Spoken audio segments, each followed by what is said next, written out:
है, एक गांव में एक लड़का भोला अपनी माँ के साथ रहता था। उसके पास एक छोटा सा आम का बागीचा था जिसकी वह बड़े चाव से देखभाल करता था। वह अपने बागीचे के आमों को पास के एक शहर में बेचने के लिए जाया करता था और उन आमों को बेचने के बाद जो पैसे उसको मिलते थे उसी से उसका गुजारा चलता था। परंतु जैसे जैसे समय बीतता गया उसके आम के पेड़ खराब होने लगे। पेड़ों पर लगे सभी आमों पर दाग धब्बे लगने लगे जिससे उसके आमों को कोई नहीं खरीदता था। जब भी वह कभी किसी फल वाले व्यापारी के पास जाता तो कोई भी व्यापारी उसके फल नहीं खरीदता।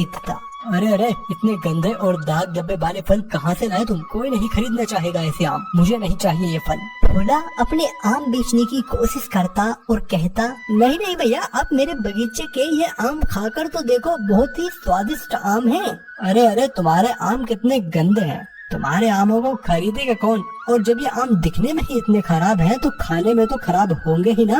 नहीं नहीं, मुझे नहीं चाहिए ये फल। चलो चलो निकलो यहाँ से, कहीं और जाकर बेचो ये सड़े हुए आम। भोला शहर के सभी व्यापारियों के पास जाता पर उससे कोई भी फल नहीं लेता और कहता कि उसके आम बहुत ही खराब हैं और कोई भी उसके फलों को नहीं खरीदेगा, तुम किसी और को बेचो। इस तरह से निराश होकर भोला अपने गांव वापस आ जाता है। अब तो ये रोज का ही हो गया था। वो रोज शहर जाता और बिना आम बेचे वापस आ जाता। कोई भी उससे आम नहीं खरीदता। उस बेचारे के आम पड़े पड़े ऐसे ही सड़ने लगे, जिनको देखकर भोला को बहुत दुख होने लगा और धीरे धीरे उसकी जमा पूंजी सब खत्म होने लगी और वो बहुत ही गरीब होने लगा। अपनी रोजमर्रा की जिंदगी जीने के लिए उसने लोगों से पैसे मांग मांग कर बहुत कर्जा कर लिया था और अब तो कर्जदारों ने उसका घर का सामान भी ले जाना शुरू कर दिया था ताकि वे अपने कर्ज की रकम को वसूल कर सके। उन्हीं कर्जदारों में से एक कर्जदार था जमींदार। उस जमींदार के पास एक बहुत बड़ा आम का बगीचा था। वो जमींदार बहुत ज्यादा लालची था। जमींदार के बागीचे के आम बहुत मीठे और स्वादिष्ट होते थे जिसकी वजह से सब व्यापारी और ग्राहक उससे ही आम खरीदते थे। इसी वजह से वो अपने आमों को बहुत ऊंचे दामों में बेचता था।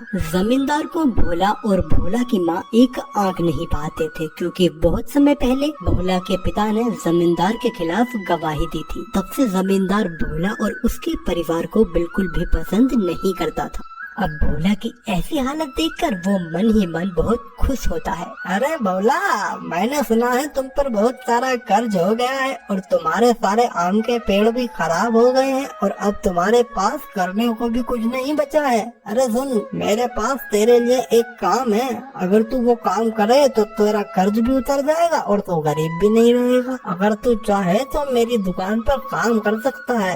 मेरी दुकान पर काम करने से तेरा सारा कर्ज उतर जाएगा, वरना तुझको तो सड़क पे आने से कोई नहीं रोक सकता बउआ। ऐसा कहकर जमींदार जोर जोर से हंसने लगा। जमींदार को हंसते हुए देखकर भोला को बहुत गुस्सा आता है। अरे जमींदार, तुझे तेरे पैसों पर बहुत घमंड है ना? देखना, एक दिन मैं तुझे अमीर बन के दिखाऊंगा और तेरे इस घमंड को चूर चूर करूंगा। तुझ जैसे लालची इंसान के यहाँ काम करने से तो अच्छा मैं सड़क पर ही भटकता रहूं। भोला की ये बात सुनकर जमींदार को बहुत गुस्सा आया और वह कहने लगा, बेवकूफ, मैं तो यहाँ तेरे भले की बात करने आया था पर लगता है तुझको समझ नहीं आया। कोई बात नहीं, मैं भी देखता हूँ तू मुझसे बड़ा अमीर आदमी कैसे बनता है। सुन, तेरे पास कर्ज उतारने का 1 महीने का समय है। अगर 1 महीने के अंदर अंदर तूने मेरा कर्ज नहीं उतारा तो मैं तेरा ये घर और घर का सारा सामान सब बेच दूंगा और अपना कर्ज वसूल कर लूंगा। ध्यान रखना मेरी बात का, सिर्फ 1 महीने का वक्त है तेरे पास। इतना कहकर जमींदार गुस्से में भोला के घर से निकल जाता है। जमींदार के जाने के बाद भोला दुखी होकर अपनी माँ के पास बैठ जाता है और अपनी माँ से कहता है, माँ,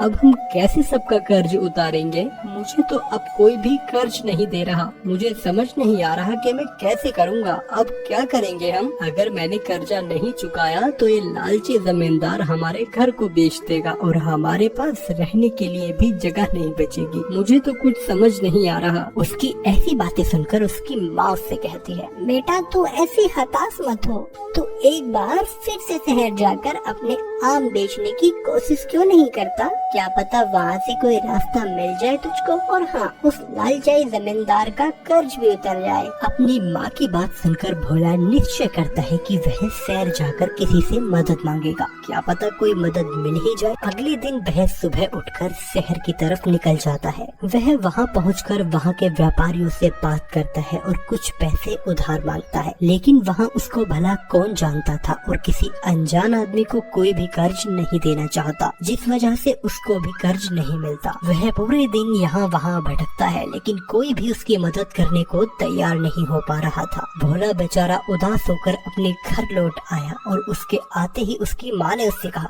अरे भोला आ गया बेटा तू, चल अब खाना खा ले, ये 2 ही रोटी का आटा बचा था, उनकी ही रोटी सेकी है। भोला रोटी खाने के लिए बैठता है, तभी उसे एक आवाज घर के बाहर से आती है, माई कुछ खाने को ला दे, तेरे द्वार पर ये भूखा ब्राह्मण बहुत आस लेकर आया है। इतना सुनते ही भोला की माँ घर से बाहर आकर ऋषि से कहती है, माफ करना महात्मा, मैं मजबूर हूँ।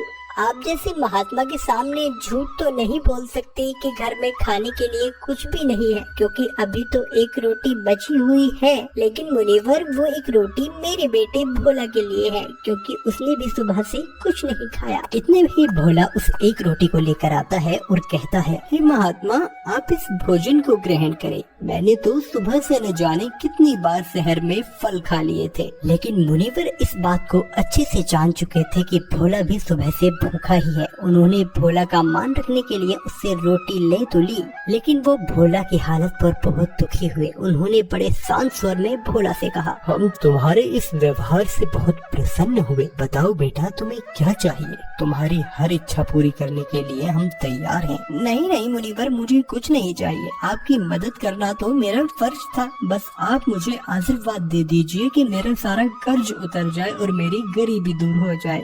भोला की ऐसी बात सुनकर मुनिवर ने अपनी शक्तियों से एक सुनहरा सा देखने वाला बीज प्रकट किया और उस बीज को भोला को दे दिया और कहा, ये बीज लो। ये कोई साधारण बीज नहीं है, ये एक जादुई बीज है। हाँ, ध्यान रहे तुम इस बीज को बोते समय जिस फल का नाम लोगे, ये उसी फल का पेड़ बन जाएगा। ऐसा कहकर मुनिवर वहाँ से चले जाते हैं। भोला उस जादुई चमकते बीज को देखता है और सोचता है, क्या सच में ये कोई जादुई बीज है? भोला ने अंदर जाकर ये बीज वाली बात अपनी माँ को बताई और अगले दिन उसने जादुई बीज उसने अपने बगीचे में बो दिया और मुनिवर के कहे अनुसार उसने आम के फल का नाम लिया। भोला ने उस बीज को अच्छे से देखभाल करनी शुरू कर दी। देखते ही देखते वो जादुई बीज कुछ दिनों के अंदर ही पौधे में बदल गया। 3 दिन बाद जब भोला अपने बगीचे में पहुंचा तो वो उस पेड़ को देखकर हैरान रह गया। अरे, ये तो सच में एक जादुई बीज था। मुनिवर ने सच ही बोला था, ये तो जादुई बीज है। देखते ही देखते कुछ ही दिनों में वो एक आम का पेड़ बन गया और बहुत सारे फल भी आ गए। उस पेड़ पे फल देखने में बहुत चमकीले थे। भोला ने जब एक आम को खाने के लिए तोड़ा तो उसने देखा ये कोई साधारण आम नहीं था, ये तो पूरा सोने का आम था। ये देखकर पहले तो उसे बहुत हैरानी हुई और वो मन ही मन बहुत खुश भी हुआ, लेकिन उसे इस बात का कोई तजुर्बा नहीं था कि क्या ये वाकई एक सोने का आम है। इसलिए वो तुरंत शहर की तरफ जाता है और एक सुनार की दुकान पर जाकर उसे बेचने का प्रयास करता है। सुनार भी उस सोने के आम के बदले भोला को काफी सारे पैसे दे देता है, जिन्हें देखकर भोला को ये यकीन हो जाता है कि ये वाकई में सोने का ही आम है। इतने सारे पैसे देखकर भोला सोचता है कि इतने पैसे तो पूरे साल में नहीं कमा पाता, इसलिए वो सबसे पहले उन पैसों को लेकर जमींदार के घर जाता है और उसके कर्ज के पैसे पहले उसे लौटा देता है। जमींदार कुछ पलों के लिए सोच में पड़ जाता है। इस भोला के पास अचानक इतने पैसे कहाँ से आ गए? कल तक तो इसके खाने के भी लाले थे, लेकिन चलो मुझे क्या, मुझे तो मेरे पैसे मिल गए ना, अब ये कुछ भी करता फिरे। धीरे धीरे ऐसे ही भोला ने सोने के आमों को बेच बेच कर खूब पैसा बना लिया और उसने अपने गांव में ही एक बहुत शानदार घर बनाया। अपने गांव के ज्यादा से ज्यादा खेतों को भी उसने 2 गुनी कीमत देकर खरीद लिया। जब ये बात जमींदार को पता चली तो बहुत परेशान हो गया। ये भोला कल तक तो सड़क पे आने को तैयार था, लेकिन अब अचानक से इसके पास कहाँ से इतने पैसे आ गए। मुझे लगता है कोई ना कोई खजाना तो इसके हाथ जरूर लगा है। हाँ, मुझे पता करना ही पड़ेगा। भोला के जाने के बाद जमींदार रात के अंधेरे में भोला के घर गया और उसने उसके बागीचे में लगाया हुआ आम का जादुई वृक्ष देखा। अच्छा, तो ये राज है इस भोला के अमीर होने का। चलो मैं भी अब बहती गंगा में हाथ धो ही लेता हूँ। ऐसा कहकर जमींदार चुपचाप भोला के पेड़ से कुछ आम तोड़ लेता है और घर चला जाता है। अगले दिन जमींदार उन आमों को लेकर शहर में सुनार की दुकान पर जाता है और वो आम सुनार को दिखाता है। सुनार उस आम को भला क्यों खरीदते, क्योंकि वो आम बस एक साधारण आम था। सोने का आम सिर्फ उसी को मिलता था जिसने उस बीज को जमीन में डाला हो।